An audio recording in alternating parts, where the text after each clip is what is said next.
Hello and welcome to the January 25th Daily Bible Reading, or January 25th part of the Daily Bible Reading. Today we will be going through, for the first part, the end of Genesis and the beginning, and in some parts of the beginning of Exodus.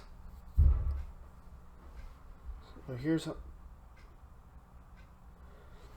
Alright, so we start in Genesis 51, chapter 50, verse 1, through Genesis chapter 50, verse 1, through Exodus chapter 2, verse 10. Joseph threw himself on his father and wept over him and kissed him. and wept over him and kissed him. Then Joseph told the physicians who served him to embalm his father's body. So Jacob was embalmed. The embalming process took the usual 40 days, and the Egyptians mourned his death for 70 days. When the period of mourning was over, Joseph approached Pharaoh's advisors and said, "Please do me this favor and speak to Pharaoh on my behalf. Tell him that my father made me swear an oath. He said to me, 'Listen, I am about to die. Take my body back to the land of Canaan and bury me in the tomb I prepared for myself. So please allow me to go and bury my father. After his burial, I will return without delay.'"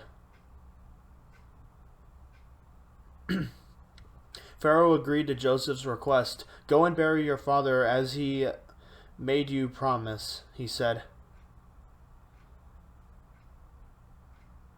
So Joseph went up to bury his father. He was accompanied by all of Pharaoh's officials, all the senior members of Pharaoh's household, and all the senior officers.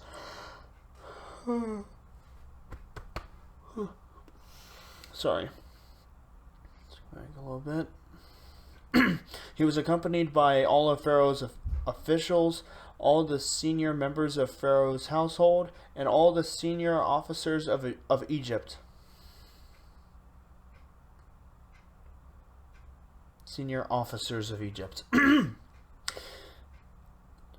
Joseph also took his entire household and his brothers and their households, but they left their little children and flocks and herds in the land of Goshen.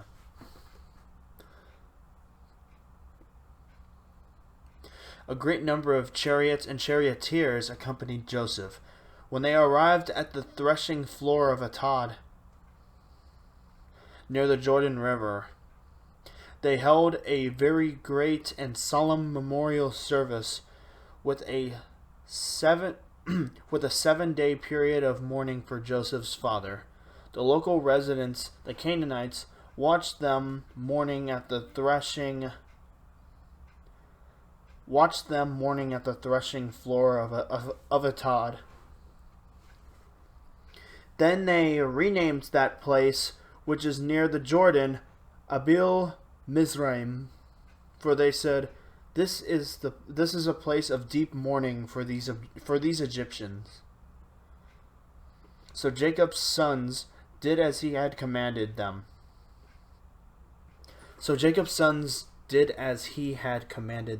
Yeah. They carried his body to the land of Canaan and buried him in the cave in the field of Machpelah near Mamre. This is the cave that Abraham had bought as a permanent burial site from Ephron the Hittite. After burying Jacob, Joseph returned to Egypt with his brothers and all who had accompanied him to his father's burial. But now that their father was dead, Joseph's brothers became fearful. "Now Joseph will show his anger and pay us back for all the wrong we did to him," they said. So they sent this message to Joseph. "Before your father died, he instructed us to say to you, 'Please forgive your brothers for the great wrong they did to you, for their sin in treating you so cruelly. So we, the servants of the God of your father, beg you to forgive our sin.' When Joseph received the message, he broke down and wept. Then his brothers came and threw themselves down before Joseph.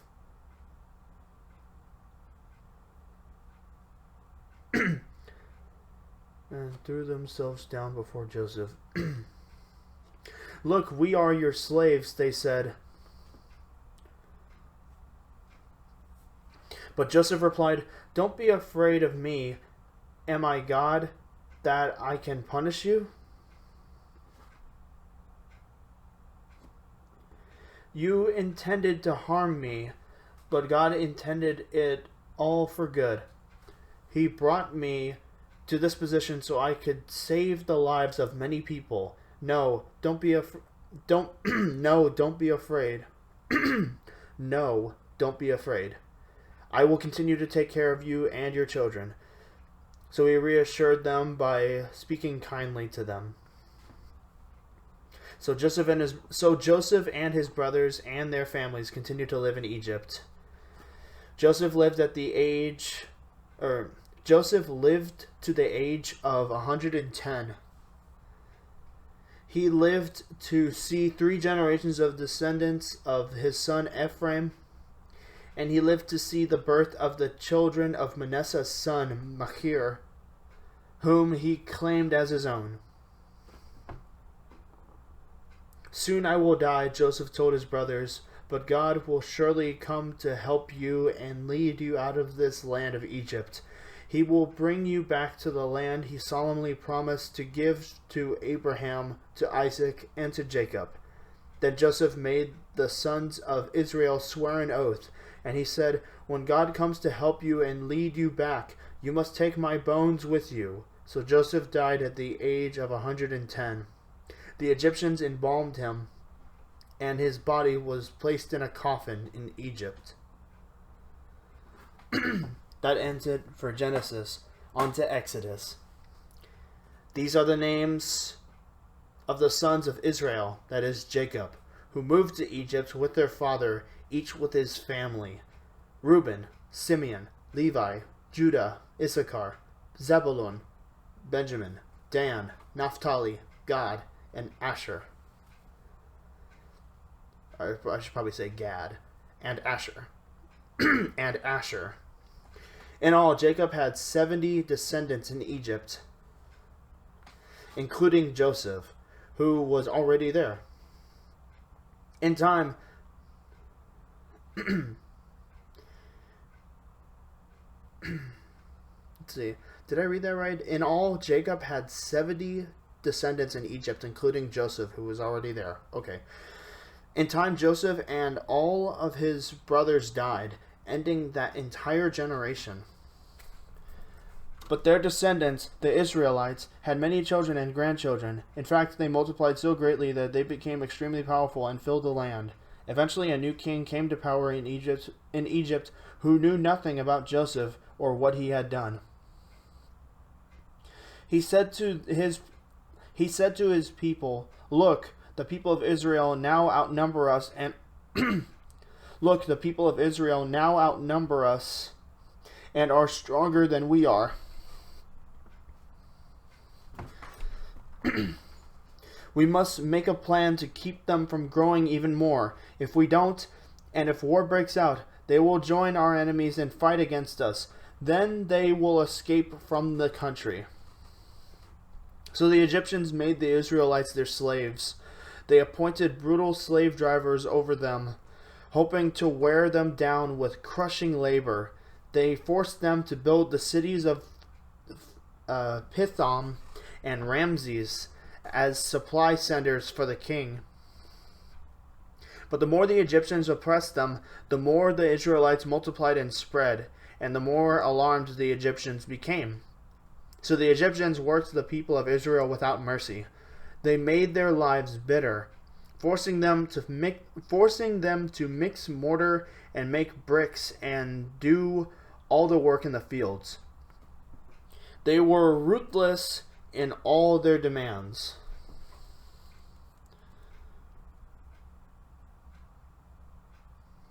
Then Pharaoh, the king of Egypt, gave this order to the Hebrew midwives: Shiphrah, Shiphrah and Puah. When you help the Hebrew women as they give birth, watch as they deliver. When you help the Hebrew women as they give birth, watch as they deliver. If the baby is a boy, kill him. If it is a girl, let her live. But because the midwives feared God, they refused to obey the king's orders. They allowed the boys to live too. So the king of Egypt called for the midwives. "Why have you done this?" he demanded. "Why have you allowed the boys to live?" "The Hebrew women are not like the Egyptian women," the midwives replied. "They are more vigorous and have their babies so quickly that we cannot get there in time." So God was good to the midwives. So God was good to the midwives, and the Israelites continued to multiply, growing more and more powerful. And because the midwives feared God, he gave them families of their own. Then Pharaoh gave this order to all his people.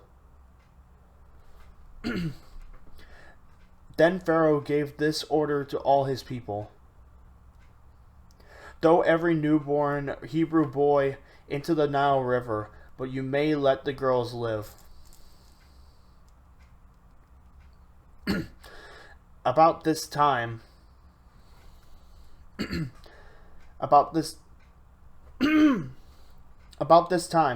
man and a woman from the tribe of Levi got married. The woman became pregnant and gave birth to a son. She saw that he was a special baby and kept him hidden for 3 months. But when she could no longer hide him, she got a basket made of papyrus reeds, made of papyrus reeds, and waterproofed it with tar and pitch. She put the baby in the basket and laid it among the reeds along the bank of the Nile River. The baby's sister then stood at a distance, watching to see what would happen to him. Soon Pharaoh's daughter came down to bathe in the river, and her attendants walked along the river bank. When the princess saw the basket among the reeds, she sent her maid to get it for her.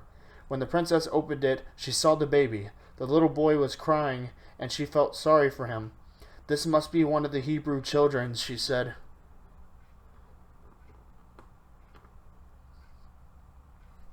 Then the baby's sister approached the princess. "Should I go?" Then the baby's sister approached the princess. "Should I go and find one of the Hebrew women to nurse the baby for you?" she asked. "Yes, do," the princess replied. So the girl went and called the baby's mother. "Take this baby and nurse him for me," the princess told the baby's mother. "I will pay you for your help." So the woman took her baby home and nursed him. Later, when the boy was older, his mother brought him back to Pharaoh's daughter, who adopted him as her own son. The princess named him Moses, for she explained, I lifted him out of the water." Next part of the reading is Matthew 16:13 through 17:9. When Jesus came to the region of Caesarea Philippi, he asked his disciples, "Who do people say that the Son of Man is?" "Well," they replied, "some say John the Baptist, some say Elijah, and others say Jeremiah or one of the other prophets." Then he asked them, "But who do you say I am?" Simon Peter answered, "You are the Messiah, the Son of the living God." Jesus replied, "You are blessed, Simon, son of John, because my Father in heaven has revealed this to you. You did not learn this from any human being. Now I say to you that you are Peter, which means rock.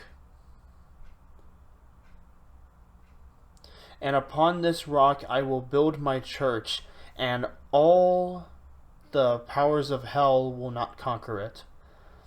And I will give you the keys of the kingdom of heaven. Whatever you forbid on earth will be forbidden in heaven, and whatever you permit on earth will be permitted in heaven. Then he sternly warned the disciples not to tell anyone that he was the Messiah.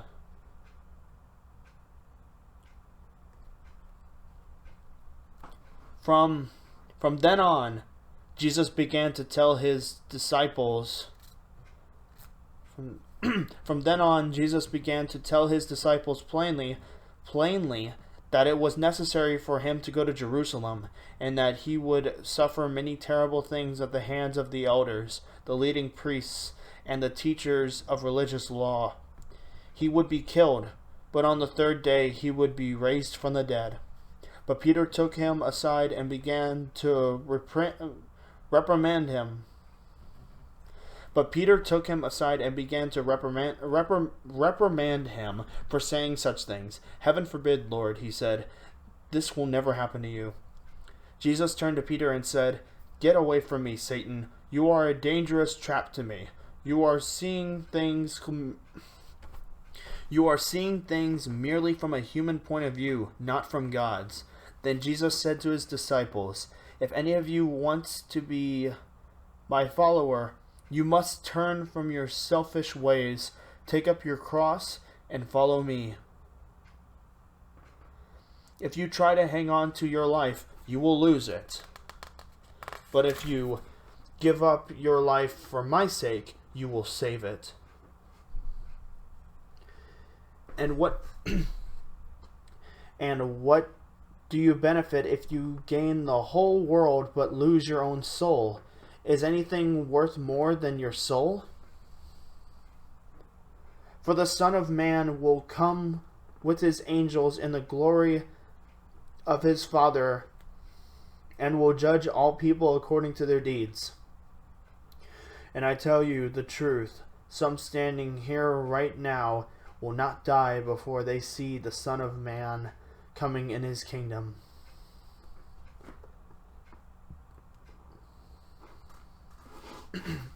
"6 days later, Jesus took Peter and the two brothers, James and John, and led them up a high mountain to be alone. As the men watched, Jesus' appearance was transformed so that his face shone like the sun, and his clothes became as white as light. Suddenly Moses and Elijah appeared and began talking with Jesus. Peter blurted out, 'Lord, it's wonderful for us to be here. If you want, I'll make 3 shelters as memorials, one for you, one for Moses, and one for Elijah.' But even as he spoke, a bright cloud came over him, and a voice from the cloud said, But even as he spoke, a bright cloud came over him, and a voice from the cloud said, 'This is my dearly loved Son, who brings me great joy. Listen to him.' The disciples were terrified and fell face down on the ground. Then Jesus came over and touched them. 'Get up,' he said. 'Don't be afraid.' And when they looked, they saw only Jesus. As they went back down the mountain, Jesus commanded them, 'Don't tell anyone what you have seen until the Son of Man has been raised from the dead.'"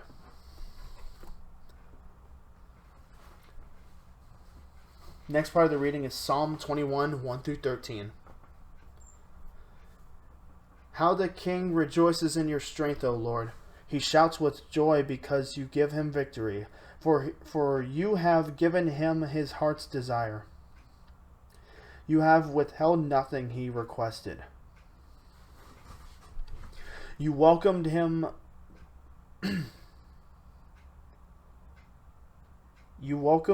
back with success and prosperity."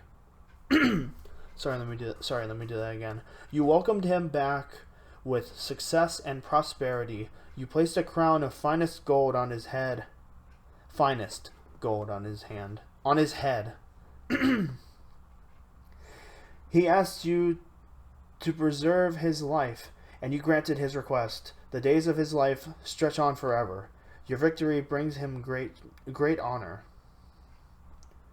And you have clothed him with splendor and majesty. You have endowed him with eternal blessings, and given him the joy of your presence. For the king trusts in the Lord. The unfailing love of the Most High will keep him from stumbling.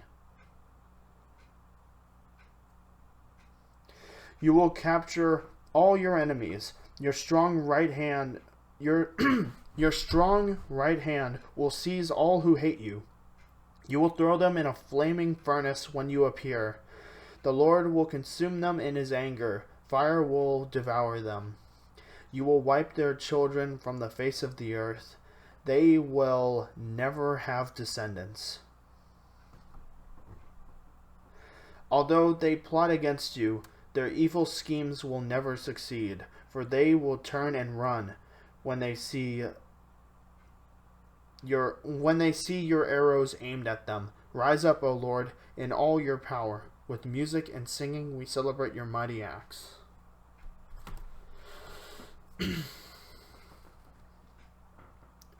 Next and final part of reading is Proverbs 5:1-6. My son, pay attention to my wisdom. Listen carefully to my wise counsel. Then you will show discernment, and your lips will express what you've learned. For the lips of an immoral woman are as sweet as honey, and her mouth is smoother than oil. But in the end, she is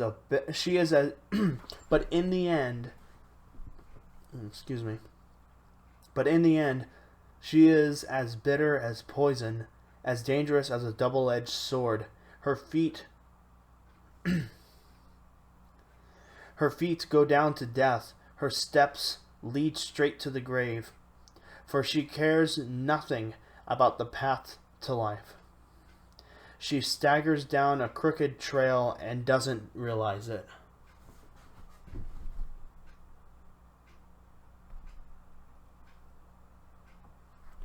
That's going to do it for today's Bible reading. Thank you guys so much for joining us, and thank you all for your support.